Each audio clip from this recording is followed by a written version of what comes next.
toyaki na appel ya gouvernement national ou ya komela gouvernement provincial. Et puis gouvernement provincial muto apesa ki biso bateau poto longwa to koma aw. Chose grave ba ko abandonner biso aw. Soki toyeba ki ke makambo nyonso ekokoma toninga ki ministre nga sala lettre te ke biso tozwa masuwa to koma aw. Puisque c'est le ministre mutasali fait des routes poto longwa to koma aw.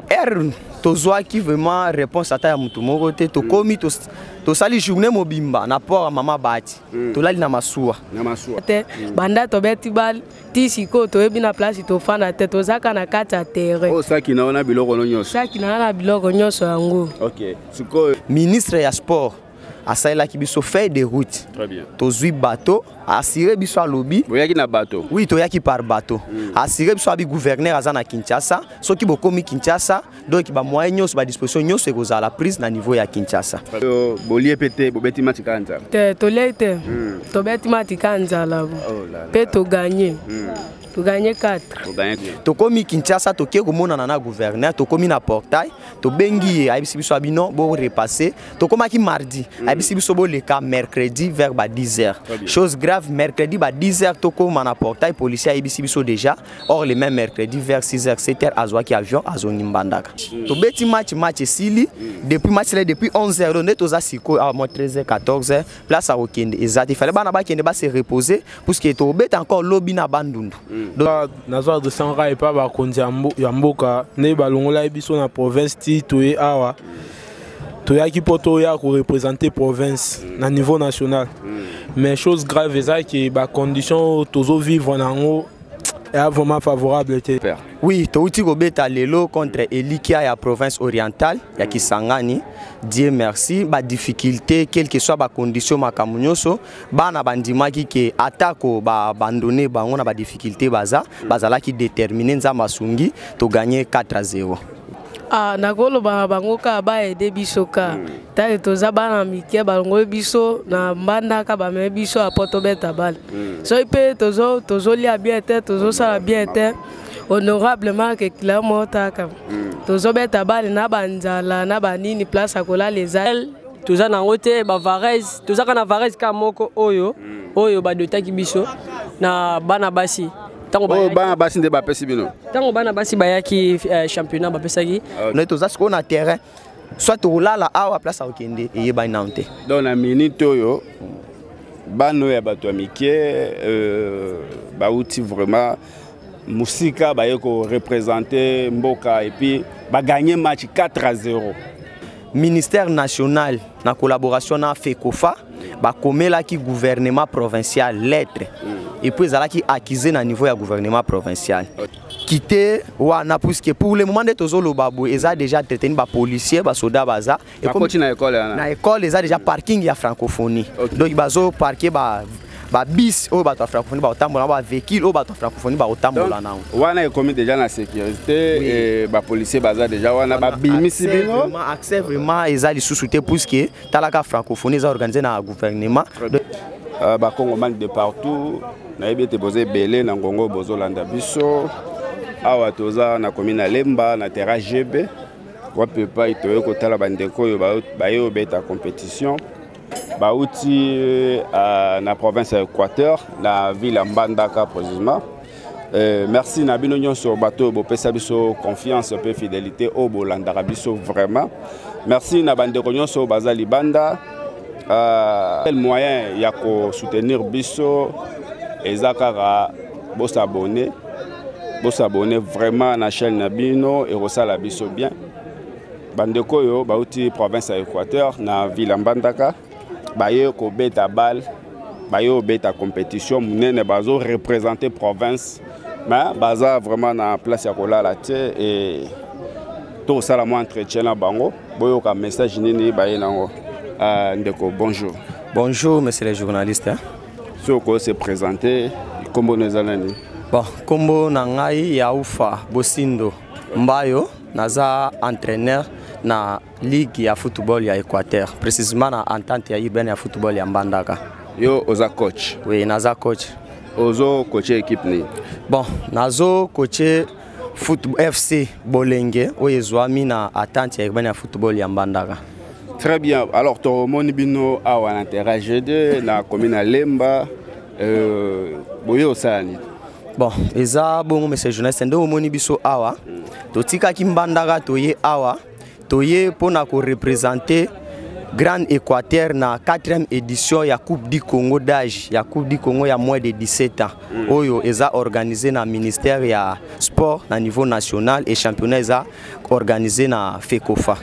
Très bien. Alors, to monio bobeti match déjà j'espère. Oui, to uti kobeta lelo contre Elikia ya province orientale ya Kisangani. Dieu merci, ba difficulté quelle que soit ba condition makamunyoso, bana bandimaki ke atako ba abandonner bango na ba difficulté bazala ki déterminer nzamba sungi to gagner 4-0. Voilà, pour gagner 4-0, bana baza abandonner ndeni. Bon, bana baza abandonné puisque depuis Toutaki Mbandaka, c'est déjà 2 semaines que Kokaki Lobby, le lot déjà entamé 3e province. Depuis Tokoma, donc soutien a été suivi ni à gouvernement, ni à ba notable, ni à Taya Mutumoko, au Yezali. Donc grâce que Tobeta match lelo, na un petit rien au président Chris ya Céleste na on a cordo ya Ligue des Jeunes, docteur Dani Bomboko, na appui na bango ba répondre biso lobi na 22h pour na moi loso, na moi quelque chose au ba pesa ki biso na enveloppe pour to transport pour to koma a ndo ya onde sali ke to beta lelo mais nous sommes abandonnés. Boza vraiment abandonné, batumoko bazo assister binoté, ba notable la province basundoli bino, gouvernement provincial pe occupé binoté. Oui, effectivement 2 semaines yangoyo. Gouvernement occupé bisoté, ba notable bazo occupé bisoté vraiment 2 semaines kokaki lobby na ndenge na expliquer que lobby à partir à 20h 22h ndé président Chris aza président ya FC Céleste équipe moko ezabeta na Ligue ya Équateur accompagné na président ya équipe ya football président équipe ya football accompagné na collègue na era camarade na docteur Dani Bomboko et puis aza non député ou aza candidat à postuler mbala o bangonde ba ko aider biso vers ba 22h pour tous alaki mwanza la iloko ya uliza alaki kolongwa na bino na province na Mbandaka côté bouti tiboko makinchasa bolongwa na Mbanda ndeni autorisation bozwa ki pa nani et bana bato ya mike na omona ba o bazato na ba 12 ans to ba 15 ans olongola bango ndeni ni po bokoma awa et puis bozala abandonné. Bon, normalement kolongwa na Mbandaka ngamo personnellement na okiko zo engagement ya charge ya bana bato bonalo na province na ya na bango te. Très bien. Ministère national na collaboration na FECOFA ba komela ki gouvernement provincial lettre et puis zalaki accusé na niveau ya gouvernement provincial. À ce temps-là gouverneur azalaki na voyage na Kinshasa, ministre ya sport asaila ki biso fait de route. Très bien. Tozui bateau assuré biso à lobby. Boyaki na bateau. Oui, toyaki par bateau. Assuré biso abi gouverneur azana Kinshasa, soki bokomi Kinshasa, donc ba moyen nyos ba disposition nyos ekoza la prise na niveau ya Kinshasa. Très bien. Tokomi Kinshasa toke komona na gouverneur, tokomi na portail, to bengi ayibisi biso abi non bo repasser. Tokomaki mardi, ayibisi biso bo le cas mercredi vers ba 10h. Chose grave mercredi ba 10h tokoma na portail policier ayibisi biso déjà. Or le même mercredi vers 6h 7h azwaki avion azoni Mbandaka. Donc gouverneur a yebaki ne voyager et a bengi a pesi bino rendez-vous à 10h mais yaki na vol à Tongo. Ba autorité tous un peu sérieux s'il vous plaît bana bato amike boy bo faire voyager bango oui ba ye ko représenter province pourquoi ko sundola bango pourquoi ko tika bango boy alors coach siko bo la wapi bon tozwa qui vraiment réponse à ta mutu moko te to komi to sali journée mobimba na port à mama bati to lali na masuwa deuxième jour bon comme toza pe ba humain to meki ko démener ko lela kaka et pas préfet moko ya institut Lumumba oya limité na 17e préfet atali vima ba âge ya bana na air to koma ki wana déjà c'était au moins ba 17 ba 19h préfet ko kai ko kanga motema te abenga biso no bozwa bana apesi biso salle apesi biso salle toza na salle wana à partir ya salle wana nde to mekai ko zala loger pendant 2 semaines nde tozolo basiko le préfet ake congé ye paza muta musala ayebisi abi coach pona ko banga pe ye pe musala na yebe bate ne ake congé mutu moko okiboleka na sima créer mabe moko ekomi ki préfet muta loger ki biso wana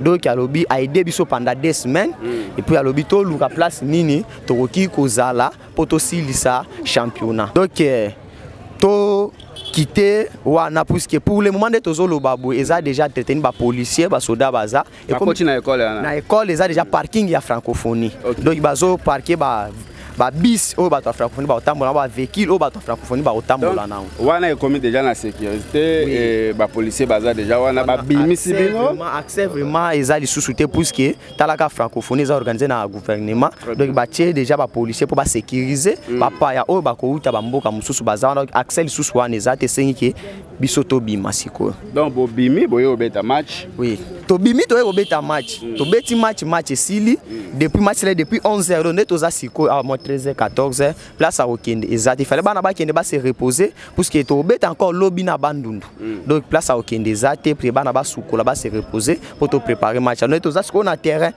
soit to lala à place à okende et ba nante donc na minute yo bano ya bato amike bauti vraiment musika bayeko représenter mboka et puis ba gagner match 4-0 mais baza na place à okete donc osenga na bino vraiment ba autorité ya province ya Équateur ba autorité ya République démocratique du Congo bato mawa oyo bokoza na volonté ya kosunga bano oyo bazwa peut-être place ya kolala et kozala bien coach na makambo nyonso ezoleka wa message na ezali bon message nanga ezaki toyaki na volonté na biso te toyaki na appel ya gouvernement national ou ya komela gouvernement provincial et puis gouvernement provincial muto apesaki biso bateau poto longwa tokoma awa chose grave ba ko abandonner biso awa soki toyebaki ke makambo nyonso ekokoma tolingaki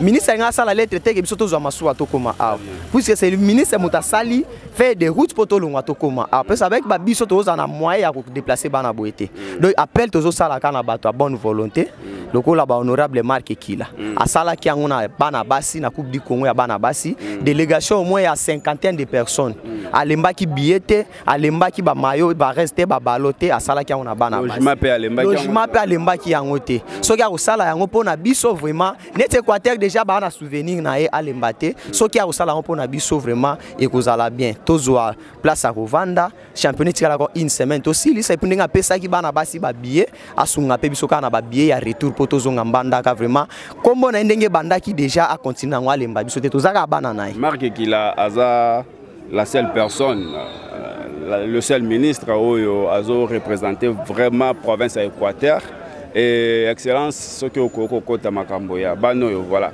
baza vraiment na place ya kolala te na minute oyo place ya okena bango to yebite coach lilobana ya suka ezali bon lilobana ya suka ezaki vraiment na mawa na motema na souffrance bana baza nango na condition baza na honneur ba pesi na minute bato bazolo ba Équateur a gagné province orientale ce n'est pas bana oyo eza Équateur vraiment to senga toujours na ba notable ya Équateur bazo en prise en charge ya bana une semaine oyo etikali logement restauration na bango transport na ba billet ya retour kozonga mbandaka vraiment ekosala sengo pona bana. Voilà, merci beaucoup. Tozo na moi moko massa. Yo pe jogo? Ouais, nga pe jogo. Obeta ki pe? Te na beta elote. Ozaki na ban. Ouais. Siko oloba nini na bato o ba otala biso? Ah, na koloba bango ka ba aider biso ka. Ta toza bana mike balongo biso na mbanda ka ba me biso a poto beta bal. So ipe tozo lia bien te, tozo sala bien te. Honorablement que Kila motaka.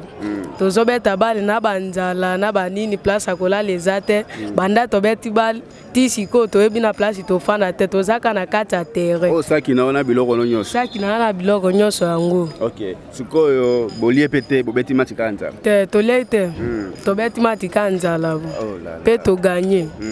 To gagner 4. Yo gole. Ah ngane gardien équipe. Siko message no ezali. Message yanga nazwa adresse ngai pa ba konzi ya mboka ne balongola biso na province ti toye awa toyaki poto ya ko représenter province na niveau national mais chose grave eza que ba condition tozo vivre nango est vraiment favorable te tola la ba place a bien te tozo lia bien te place tozo la ba komo brutaliser biso ke to bima makasi nde toye matcha to beti to gagner mais tozo basiko te place to passer nuit na biso lelo bimina biloko na bino nyonso bimina biloko nyonso comme preuve depuis to bimine to zaka na terrain tozo bater soit to lala soit to san tozo bater to sanga na batamtema maba ko aider biso na place pour aider biso pour surtout ba contrôle bien te to beta ballon bien te ba les senga motala boliete depuis boye depuis to l'été de toza to sisipe match lobby toza sur match mais soit to l'été soit to lebene to lalbente to beta sur lobby contre bandundune.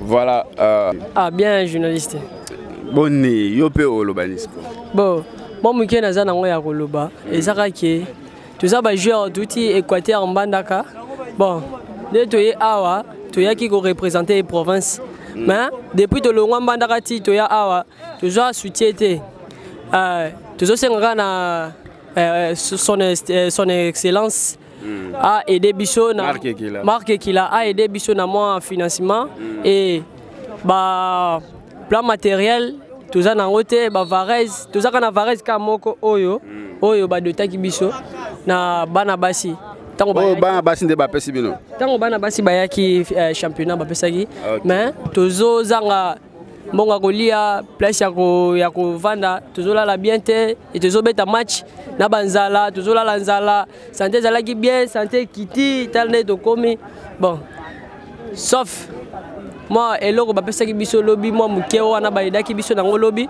nde sungaki biso na transport et moi kolia na butu mais simbaki nango peut-être zali nango pe ya gravité et si to simba nango te. Voilà mesdames et messieurs vraiment na suka entretien na bana oyo et toko senga vraiment na bato nyonso ya bonne volonté o ba kolinga basunga ba joueur oyo ba ko représenter biso lobby na ba équipe nationale o pe ba ko représenter province ya Équateur na niveau national mais baza na place ya Rokendete. Merci na bino nyonso, merci na maman Nana Mbombala, maman des orphelins, merci à l'honorable Die Banza Londolo Nguya balobi mo pepe sika asibel mbandaka na biso soko ça rappelle quelque chose pour na ba pecho et kozala bien moi loso moi madesu moi provision ba petit peu bazoma place ya kolala eza vraiment bien. Merci na bino nyonso, merci na futur honorable na biso les valables remplaçants ya Henri Thomas Lokondo, Joseph Bayoko Lokondo ba petit bala la libanda ba petit bala la libanda so ko sala quelque chose et ko sala bien bakulaka nyonso ya province ya Équateur bokota martala ba mikio bazana ba 12 ans 13 ans 14 ans donc place à Rola les attendez ka babimi boy ba ebinde ni ba ozonga te. Merci beaucoup, à la prochaine.